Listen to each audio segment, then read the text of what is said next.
They sent an itemized bill for my wedding and tried to charge my card during the reception. I replaced their blessing, shut the side door, and gave them visiting hours. 3 days after my wedding, my parents emailed me a spreadsheet titled Wedding Reimbursements. It listed napkins, gas, dry cleaning, time spent arranging family drama, and a grand total at the bottom like we'd hired them. The message said, "Please pay within 7 days to avoid bad blood." I stared at the total. It matched our honeymoon deposit down to the cents. While my wife, Paige, was picking shells from the surf, my phone buzzed again. A payment request from my dad with the subject, family obligation. They hadn't brought a toast. They brought a bill that I didn't reply. I took a photo of the screen and saved it in a new folder called care_versus_cost. Then I sent my parents one line. Attendance isn't for sale. My dad answered with a PDF, itemized support, and a threat tucked in polite words. "We'll have to explain this to the family if you refuse." They wanted to turn my wedding into a receipt. I decided to turn their receipt into a record. I sent my parents 3 rules, so there was nothing to twist later. We don't pay for absences, that we don't reopen the guest list after the day, that we don't take demands from cousins playing messenger, that I kept it short and hit send. 10 minutes later, my phone lit up like a bad slot machine. A new family group chat appeared with my mom's name on it. "We're heartbroken. Please pray." My dad followed with a long paragraph about sacrifice, tradition, and how children forget who paid for braces. Hearts and men rolled in from relatives who didn't even come. While that thread warmed up, the resort app buzzed on my screen. Payment attempt declined. My parents had tried to put their hotel on my card using the email I'd used for our venue.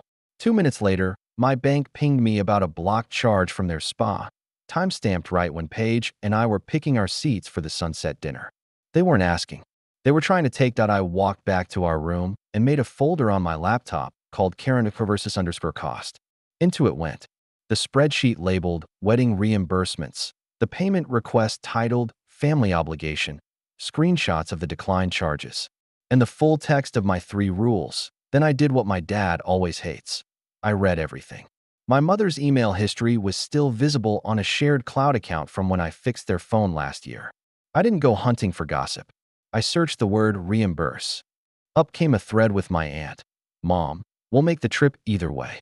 If Ryan refuses, we'll share the itemized and let the family judge."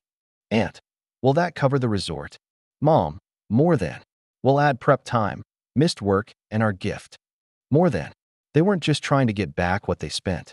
They had a plan to make us pay extra for saying no to a tea dinner. I told Paige what I'd found. She didn't get loud. She got clear. "If they want a court," she said, "we set the room. Daylight only." We wrote one sentence we could post anywhere without cracking our piece. "We welcome anyone who shows up without conditions. We won't fund absences, reimburse boycotts, or argue online." I pasted it into the family thread. My dad replied with a PDF from a cousin who is a lawyer when it suits the plot. The file was dressed up with fancy titles, customary contributions, long-standing understandings. At the bottom sat the exact number from their spreadsheet, down to the 44 cents. The last line warned of reputational harm if we didn't resolve. I didn't let the language do what it wanted to do to my nerves. I wrote back one sentence: "Attendance isn't for sale." Then I muted the thread and called my bank to lock down anything they could touch. Back in the room, the TV played ocean sounds that didn't match the noise in my head. I opened care_versus_cost and added one more piece. A screenshot from my mom's notes app titled, "What to say if he pushes back." It was a script, words she wanted my father to use if I stood firm. One line said, "We raised you. Now you honor us by covering what we chose." That line did something simple and final inside me. We chose our day. They chose the beach.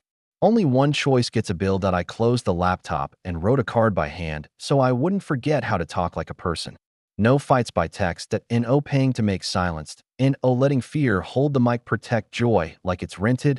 And do back hole. That I put the card in my wallet and the phone face down. On the balcony, Paige leaned her head on my shoulder and said, "We can't control what they send. We control what we sign." The ocean kept breathing like it had time for us. In the morning, I would print our sentence and send it to anyone who tried to make a courtroom out of a wedding album. And I would start planning a daylight talk for when we got home. One table, 1 hour, no envelopes. They wanted shame. I wanted paper and sun that we flew home on a Tuesday, and I turned our living room into a meeting instead of a battlefield. 2 chairs for my parents against the window where noon makes liars squint. A pitcher of water. 3 index cards on the coffee table with thick black letters. Why did you send the invoice? Why did you try to charge our cards during the reception? What does showing up look like when it costs you something? I taped one line to the door at eye level. No envelopes. Before I hit send on the invitation. My cousin, the one who becomes an attorney when family needs a suit, emailed a PDF with a theatrical subject, family custom and contribution. It quoted nothing legal, just a lot of understandings. The last page had our total at the bottom and a line about reputational harm.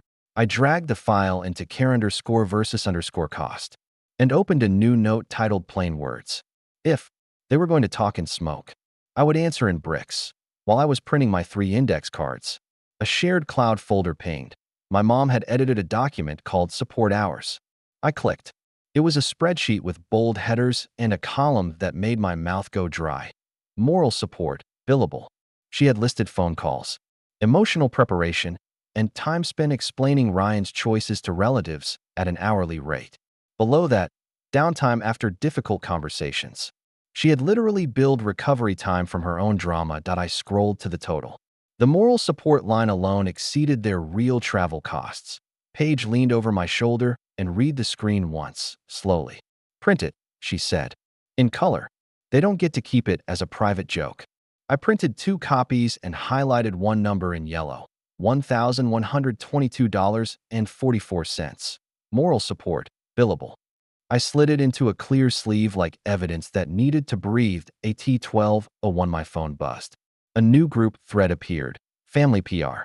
My mother posted a long paragraph about being shut out and forced to miss the wedding. Then attached a photo of them on the beach, captioned Quiet Prayer Time. A minute later, my dad texted me separately. We'll attend your meeting if you agree to keep this civil and reimburse what's fair. Civil was easy. Fair had already landed on paper. I sent one message back. Wednesday noon. Daylight only. No envelopes. He replied with a photo of a white envelope on their counter and the words, peace offering. I didn't waste a line telling him peace isn't paper. I put another chair in the corner for Paige. A witness is better than a hope. To keep the day from drowning in their noise, I did one small thing with outsized effect.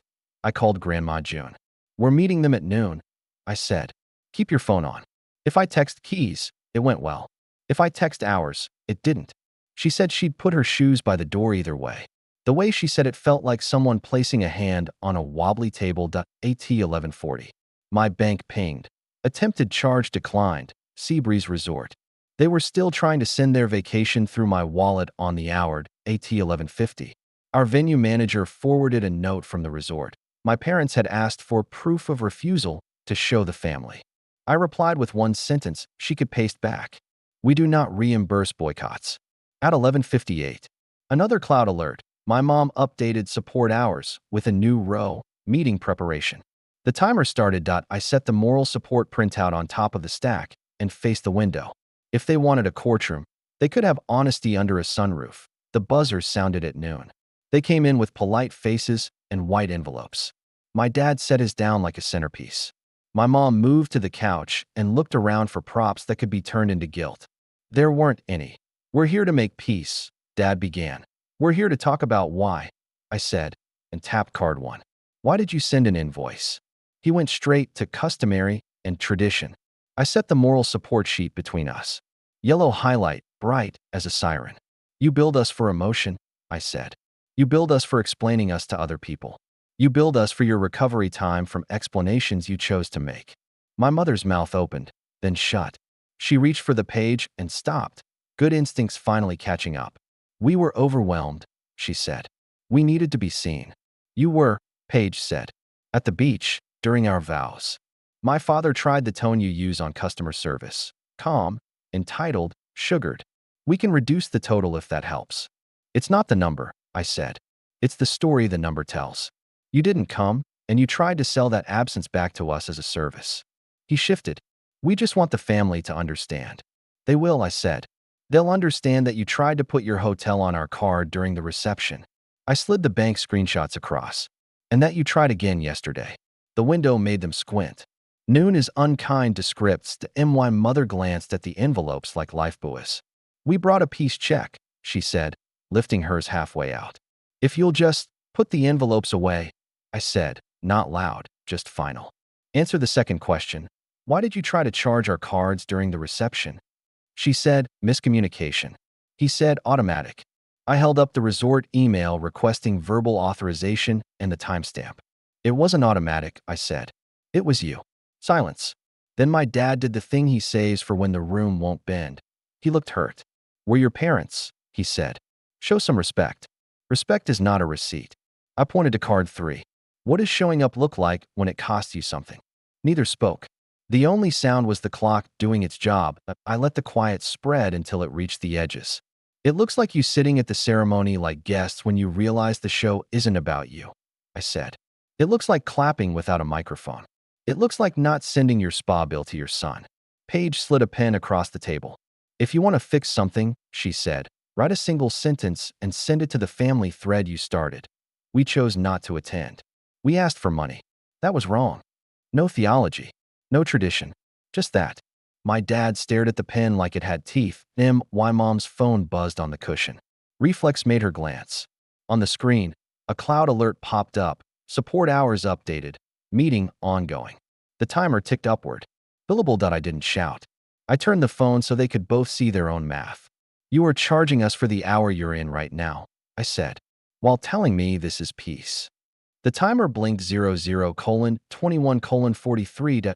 Dad closed his eyes for a second, like someone hearing their own voice on a recording. Mom put her envelope down all the way. Nobody reached for the pen, daylight or nothing, I said. You can keep the envelopes. You can send your letters. But if you want a place in our house, here's the only purchase price. Show up without an invoice. They sat there, smaller than the furniture. The window didn't blink. The page with moral support, billable, stayed yellow where it needed to be. Decide, I said, and slid the pen to the center of the table. By dusk, they'd made their choice. Not the pen, not the sentence. An hour after they left, the family inbox lit up with a 4-paragraph clarification from my parents. We were forced to sit out due to disrespect. Any mention of charges is a misunderstanding. Please pray for reconciliation. They copied aunts, cousins, and 2 people I barely know. They didn't copy Grandma June. She doesn't play along. I didn't argue point by point. I pasted the 1-paragraph page and I wrote for hard days and hit reply all. We welcome anyone who shows up without conditions. We don't fund absences, reimburse boycotts, or barter toasts for peace. We're not angry. We're married. If you want details, ask us directly. I expected silence or more theater. Instead, my phone rang. Grandma June. No preamble. Honey, she said, I've set aside Sundays at 3. If they want a blessing, they can learn visiting hours. I'll be there this Sunday, front row of your couch, same corsage if I can find it. I laughed into my sleeve. It came out like oxygen. I used that air to make new seating for real life. I texted Uncle David and Coach Martinez. Open door. No speeches. Bring yourselves. Then I printed our wedding program again, this time for the fridge. Under honors, I wrote in pen, circle of care, ongoing point. 10 minutes later, my brother Caleb texted, they're telling people you banned me to hurt them. Did you? I met him at the coffee shop on the corner. No speeches, no witnesses. He showed up with a shoe box I recognized from childhood closets. Inside, old photos with edges cut, black marker lines where people used to be. He didn't perform it. He said, I'm sorry I let them use me as a lever. I want to stop being a match. Then he handed me a 3-sentence apology he'd written to Paige and me. No if, no but. I didn't hug him. I said, start here. Sometimes that's bigger than yes. Back home, I expected quiet. Instead, my email dinged with a new invoice from my father labeled peace offering. Same total, different subject line. Like if he renamed the bill, the math would change before I could close the laptop. Grandma struck again, replying all under their clarification. She wrote exactly 12 words. A blessing needs no envelope. Show up or hush. Then she sent me a photo of her refrigerator, our circle of care card, held up by a magnet shaped like a lemon. Underneath she'd scribbled, keys stay inside. I left the screen and set the table, 4 plates for the people who actually come. At 7:10, Uncle David knocked with pasta. At 7:14, Coach arrived with store cake and the loudest clap in town. At 7:17, Caleb sat down with his box and didn't set anything on fire. We ate. We didn't say family meeting. We said, more bread? And tell it plain. The room didn't shrink once. Halfway through dessert, my phone buzzed. A fresh message from my mom to the entire list. We forgive Ryan for his harsh words and hope he finds his way back to the family. Forgiveness with a leash attached. Coach saw my face, stood, and tapped his glass. To the couple who set a room and kept it, he said, 10 seconds. No microphone. Perfect. I wash plates after. The lemon magnet photo stayed open on my phone, small and stubborn. When the door closed behind our people, the apartment sounded like a house again. Then the doorbell rang. Through the peephole, my parents, holding a white envelope like a flag. My father spoke before I could say hello. We'll end the confusion right now, he said. 2 minutes for a photo. You sign acknowledgement on the envelope, and we'll call it peace. I didn't open wider than the chain. Attendance isn't leverage, I said. No photo. No signature. Visiting hours Sunday if you want them. We are your parents, my mother whispered, as if the word itself were a key. Behind me, Caleb stepped into the hall light. He didn't raise his voice. He just held up the box with the cut edges and said the softest, truest line of the night. Keys are inside. For once, they didn't have a line ready. My dad lowered the envelope. My mom looked at the lemon magnet on my screen and blinked like it stung. Well, come Sunday, she said. 3 to 4, I answered. Daylight. They left without a photo. The envelope stayed on their side of the door. I slid the chain back. Put 4 clean glasses on the table for next week. And taped one sentence above the sink where I'd have to see it every morning.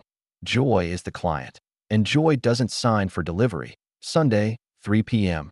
Visiting hours. We set out water, slices of cake, and 4 chairs, 2 by the window for my parents, 2 by the table for us. Uncle David and Coach came early because witnesses make rooms honest. Caleb sat on the arm of the couch, hands open.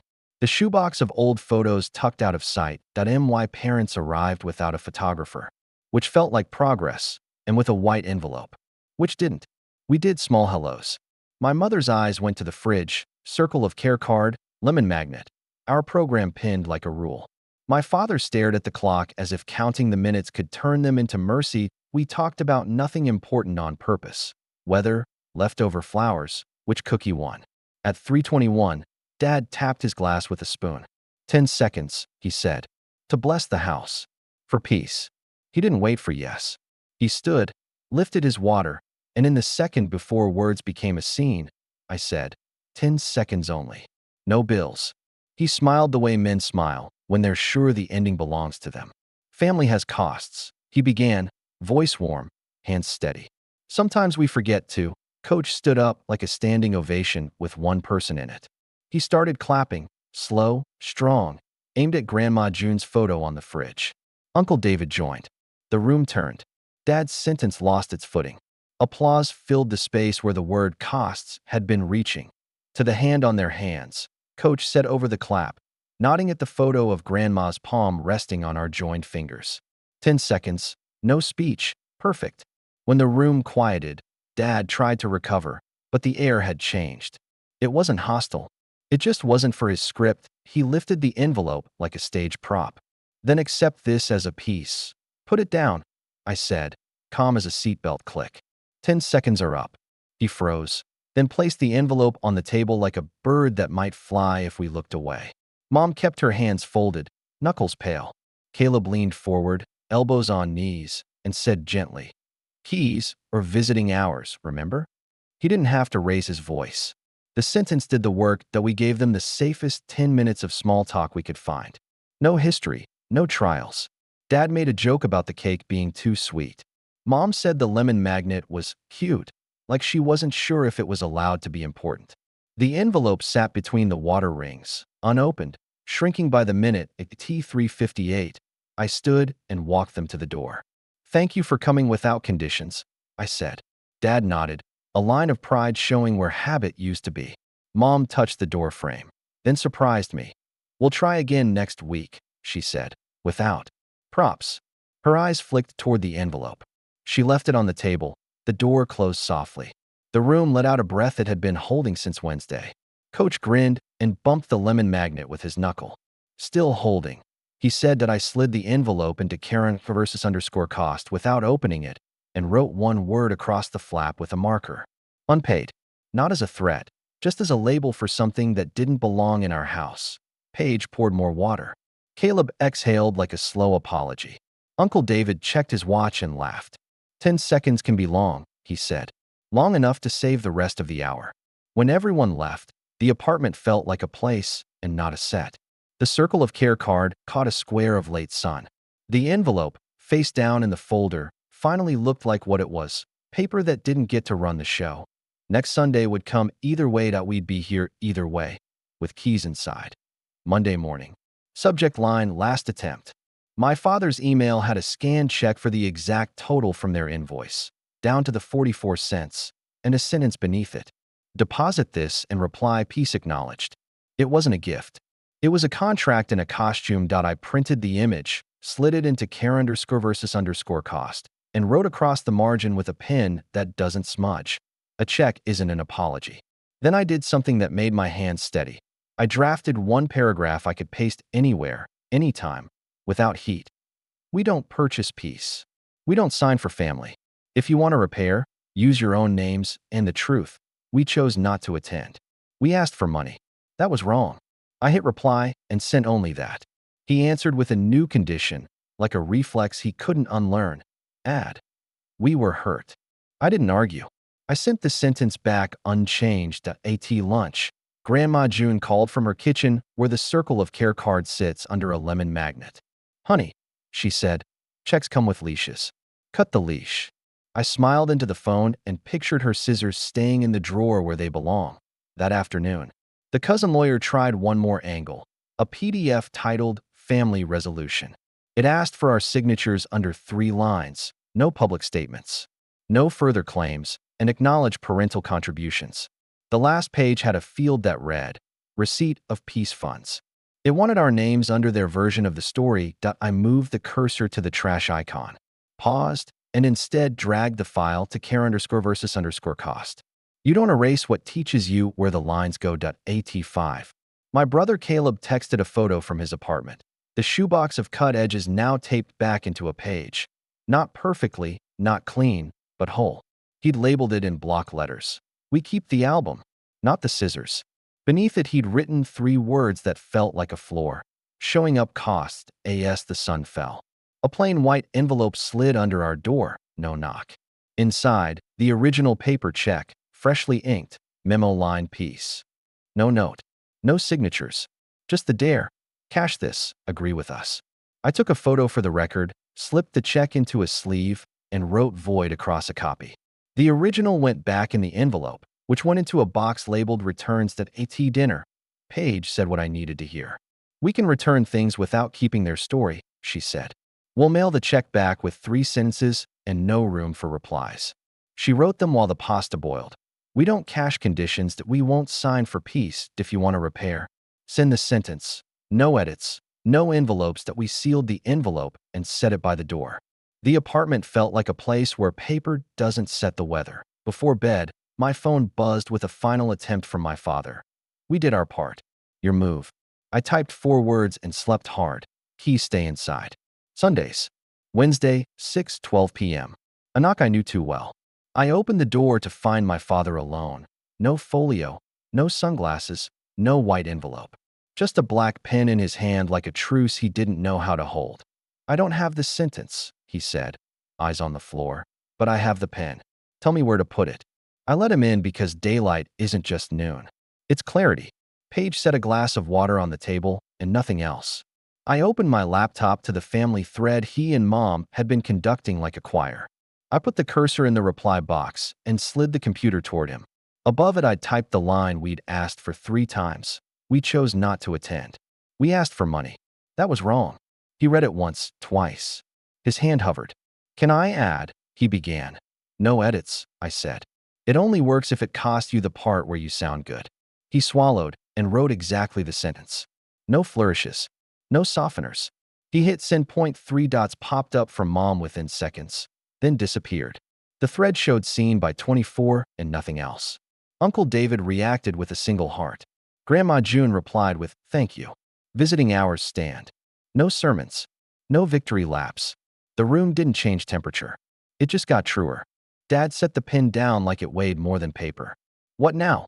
he asked, because men who used to run the show don't know what to do when the credits don't mention them. "Now you learn Sundays," I said. "You show up with your hands in your ears. You don't bring bills. You don't bring speeches. You don't bring rescue." He nodded, eyes on the glass. "Your mother won't like. She can dislike it at 3 to 4 p.m., I said. "We'll be home." He tried a smile that didn't quite fit yet. "Keys later?" he asked. "Keys if you stop reaching for leashes," I said. "That's the price." On his way out, he paused by the fridge. The circle of care card and lemon magnet were impossible to miss. He touched the lemon, barely, and left. 10 minutes later, the family thread pinged again. Mom had posted a single line. "We'll visit Sunday." No clip art. No scripture. No invoice. The cousins who love a show stayed quiet. The relatives who love a room that doesn't shrink sent emojis that felt like chairs. I closed my laptop. Paige leaned her head on my shoulder. The apartment felt less like a defense and more like a house. On the counter sat the returns envelope with the paper check inside. I wrote our 3 sentences on a sticky note and stuck it to the flap. "We don't cash conditions that we won't sign for peace. Repair starts with your sentence." Then I walked it to the mailbox and let it go. When I came back, the table had space again. No folders. No math. Just a pen that had finally done its only job. Sunday, 3 p.m. Visiting hours. No wine. No speeches. Paige set water on coasters. Caleb sat quiet, shoe box tucked away. My mother came without an envelope and with something harder to carry. Questions. "Can I see the folder?" she asked. Eyes on the shelf where care_versus_costs sat like a brick with a spine. That I put it on the table and opened it flat. No surprises. I walked her through everything in order, slow enough for daylight to catch each page.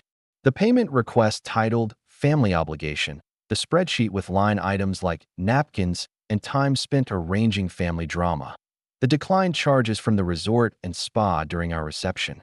The lawyer letter about customary contributions. The yellow highlighted moral support.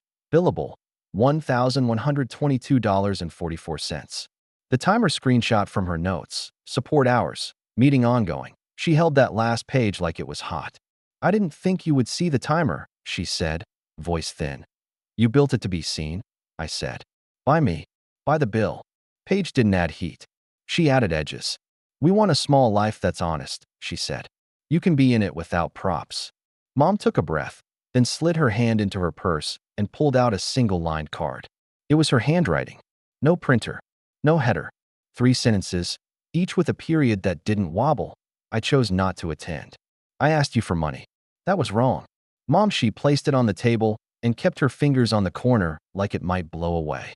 "I wrote this last night," she said. "I can't post it. Not yet. Please don't show the family. But I wanted you to have it." It landed like a small truth finally allowed to sit. "I won't post your card," I said. "But I won't defend you online while a different story walks around with your name on it."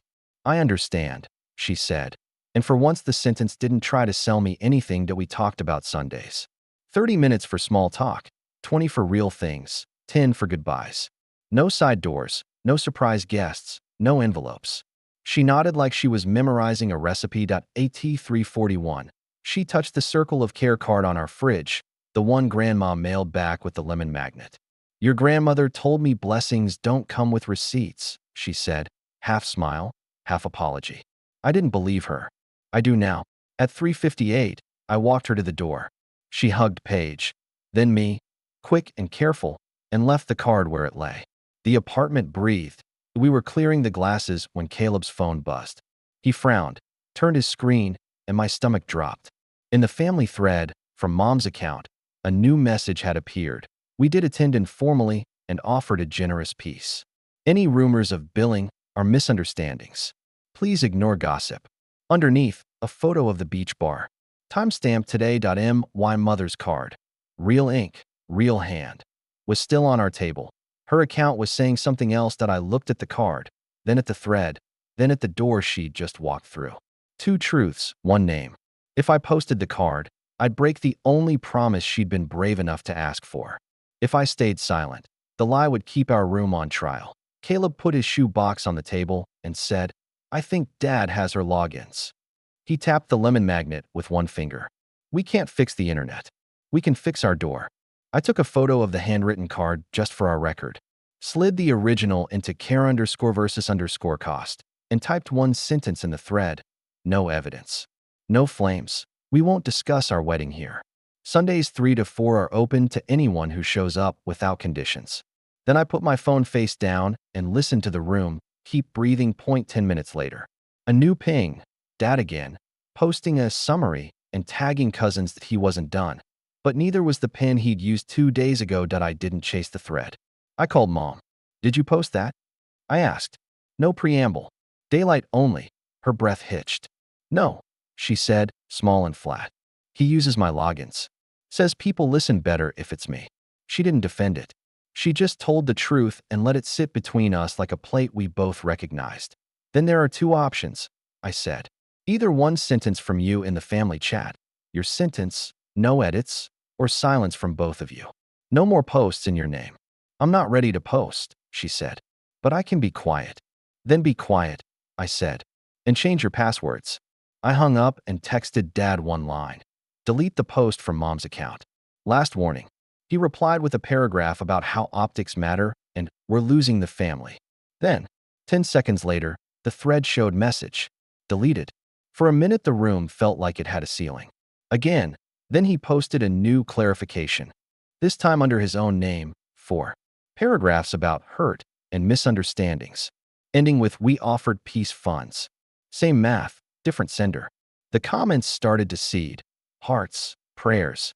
A cousin typing a Bible verse like a receipt stamp. That I stared at Mom's handwritten card on our table, the 3 final, clean sentences, and felt the reflex rise: post it. End this. But the promise was the point. If I burned her first honest act to warm a thread, I'd be playing my father's game with nicer stationery. "Oh, I didn't post the card that I posted. One rule: we don't litigate our wedding online. Sundays 3 to 4 are open to anyone who shows up without conditions. If you need a statement, use mine. Attendance isn't leverage. Joy is the client." Then I muted the thread for a year and turned off push notifications from names that only know how to clap when handed a script. That I in the quiet that followed, I did 3 small things that felt bigger than replies. Helped Mom change every password while page. Read the letters aloud so we could catch any borrowed lines. Set a mail filter that sent any email with clarification, obligation, or reputational harm straight into care_versus_cost. Without stopping in my day, wrote our house rules on the inside of the hall closet in Sharpie, where only we'd ever see them. No invoices in the door. No mics for people who bring envelopes. Keys if you show up. Visiting hours if you can't. Joy hires us. Drama doesn't. At 7:08 p.m., the family thread pinged one last time before my mute took effect. Grandma June, 12 words. No lemon emoji this time. I'll be at Sundays.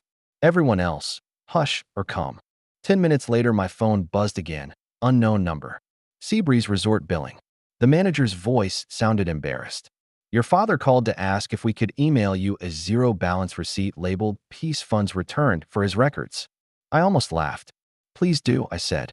When it arrived, I slid it into care_versus_cost on top of the check copy I'd stamped void. Paper likes friends. Paige poured water into 4 glasses and set them in the fridge for Sunday. Caleb texted a photo of his taped-up album page with a new caption in the corner: "No more scissors." He added, "I'll come early. I'll bring coffee." No speeches. I looked around our living room. No folders on the table.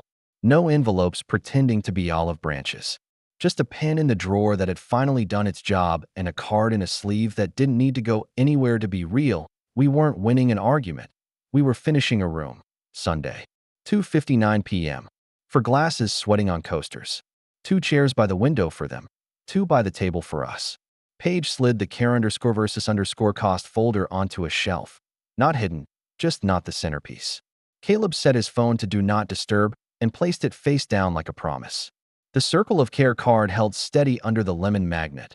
Bright as a traffic rule, they knocked like guests, not directors. No envelope. No folio. My father came in holding only that same black pen, the one that had finally done its job once. My mother had a small paper bag that turned out to hold cookies we didn't need, but accepted anyway. Because sometimes kindness is a thing, not a trade that we did small talk on purpose. Coffee too strong. Weather too soft.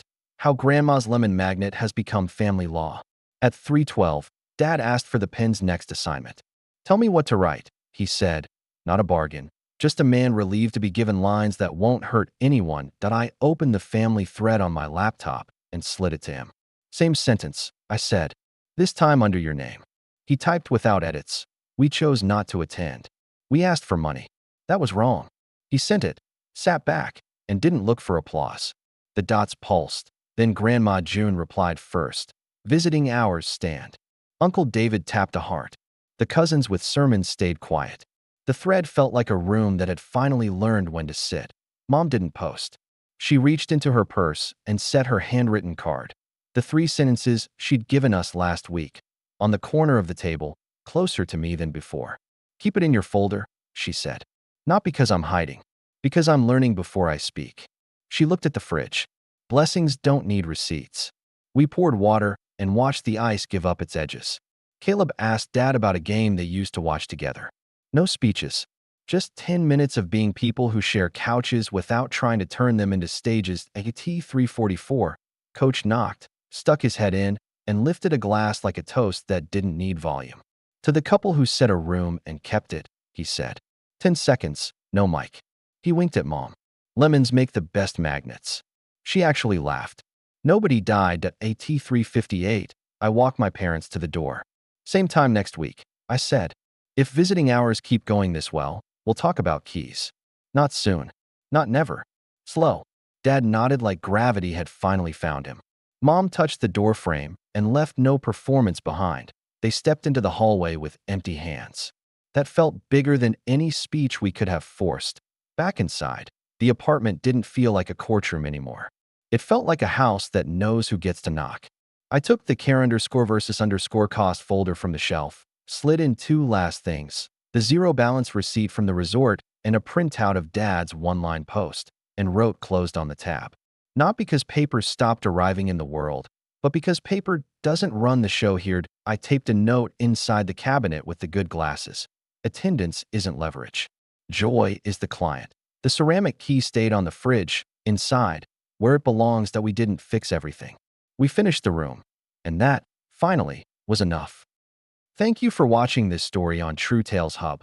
Please like the video, subscribe to the channel, and turn on the notification bell so you won't miss our next story. That we post new tales twice a day, and each one comes with unexpected twists you won't see coming.